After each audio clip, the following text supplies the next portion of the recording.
ప్రార్థన అనేది ఆకాశాన్ని దాటుకొని పరలోకానికి వెళ్ళవలసింది. ప్రియమైన దేవుని పిల్లలారా, ఆకాశాన్ని దాటుకొని పరలోకానికి వెళ్ళాలంటే అది ఎంత గొప్పగా ఉండాలి. ఒక రాకెట్ అంతరిక్షంలోనికి పంపడానికి శాస్త్రవేత్తలు కొన్ని సంవత్సరాలు తరబడి ఒక రాకెట్ను తయారు చేస్తారు.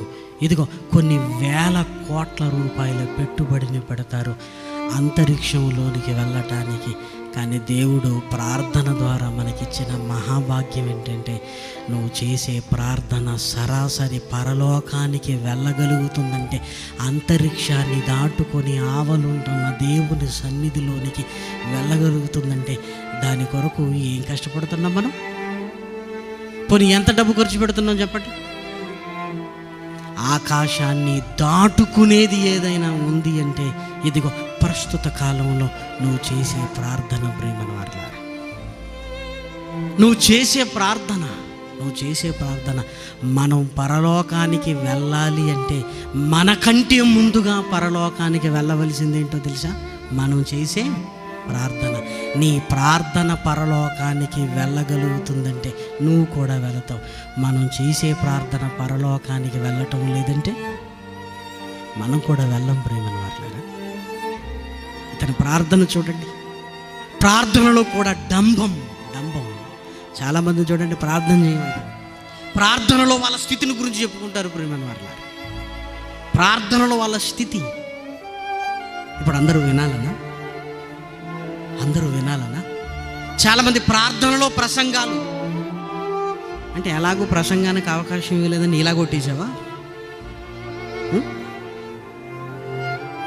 వినయం, విధేయత, తగ్గింపు. ప్రార్థన అనగానే నిన్ను నువ్వు తగ్గించుకొని దేవుణ్ణి గొప్ప చేస్తూ చేయవలసిన ప్రార్థన. ఇదిగో దేవుని సన్నిధిలో నిలబడి ఎలా డంబములు పలుకుతున్నాడో చూడండి.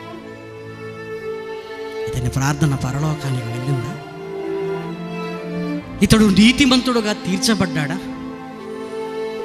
ప్రార్థన అంటే బట్టి చేసేది కాదు, హృదయాలను తెరుచుకొని మనస్ఫూర్తిగా దేవునితో మాట్లాడేది.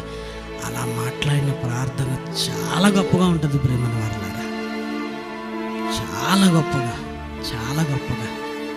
అలాంటి ప్రార్థనలు మనం అప్పుడప్పుడే చేస్తాం. నిజంగా దేవుని వాక్యం నీ హృదయాన్ని కదిలించి, దేవా నాకు ఎంత మహాభాగ్యాన్ని నీ అధ్యయన తరగతుల ద్వారా నువ్వు ఇచ్చావని ఒకలాంటి ఆనందము కలిగినప్పుడు అప్పుడు నువ్వు చేసే ప్రార్థన ఎలా ఉంటుందో తెలుసా? చాలా ఉన్నతంగా ఉంటుంది. ప్రేమల వారలారా, దేవాలయానికి దగ్గరకు వస్తున్నప్పుడు తన జీవితాన్ని గురించి ఆలోచిస్తున్నాడు. దేవాలయం దగ్గరికి వెళ్ళే అర్హత నాకున్నదా? దేవాలయం దగ్గరికి వెళ్ళే అర్హత నాకున్నదా? లాభం లేదు. నాకేం అర్హత ఉన్నది? ఇదిగో తన స్థితిని సరిగ్గా అంచనా వేసుకుంటున్నాడు. తన స్థితిని, అవును నాకు అర్హత లేదు, కనీసం ఆకాశం వైపు చూసైనా ప్రార్థన చేస్తాను అని ఆకాశం వైపు కన్నులెత్తుటకును ధైర్యము చాలక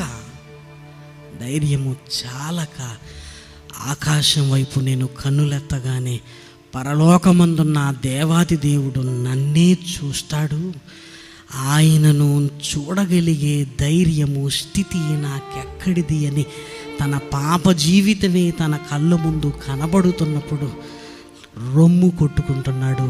ఏమండి, గుండెలు ఎప్పుడు బాదుకుంటామండి? మనం గుండెలు ఎప్పుడు బాదుకుంటాం? ఎవరైనా చనిపోయారు అన్నప్పుడు కాసేపు బాధపడతాం, అయ్యో అనుకుంటాం. మనకు చాలా దగ్గర బంధువులు చనిపోయినప్పుడు ఏడుస్తాం. మన కుటుంబంలోనే ఒకరు పోతే అప్పుడు బాధ కాదు, ఏడుపు కదా, గుండెలు బాదుకుంటాం. ప్రేమను వారలారా, ఈ సుంకరి గుండెలు బాదుకుంటున్నాడు. ఎందుకు? ఎవరు చచ్చిపోయారని? ప్రేమను వారలారా, ఎవరు చచ్చిపోయారు? పాపముల చేత నేనే చచ్చిపోయానయ్యా. ఇంతకాలం బతుకున్నాను అనుకున్నాను, కానీ నీకు దగ్గర పడుతుంటే నాకు అర్థమవుతుంది, పాపముల చేత నేను చచ్చానయ్యా, చచ్చాను, నన్ను బతికించవా, నన్ను బతికించవా. తన స్థితిని సరిగ్గా అంచనా వేసుకున్నాడు. దేవుని సన్నిధిలో ఇదిగో మొహమాటము లేదు, మొహమాటం లేదు. ఎవరికి మొహమాట పడాలి? మనమేంటో దేవునికి తెలిసినప్పుడు. అతని కంటే ఇతడు నీతిమంతుడు, అతని కంటే ఇతడు చేసింది ఏంటి? తన హృదయాన్ని దేవుని సన్నిధిలో కుమ్మరించుకున్నాడు. తన స్థితిని దేవుని సన్నిధిలో కుమ్మరించుకుంటున్నాడు. అవును నాయన, పాపినైనా నన్ను కరుణించు. అవును, నేను పాపిని. ఆ ఒప్పుకునే స్థితి దేవుడికి కావాలి. ప్రేమ దేవుని పిల్లలారా, ఆ ఒప్పుకునే స్థితి కావాలి. ఇదిగో యథార్థంగా ఉండగలిగే ఆ స్థితి మనకు రావాలి ప్రేమ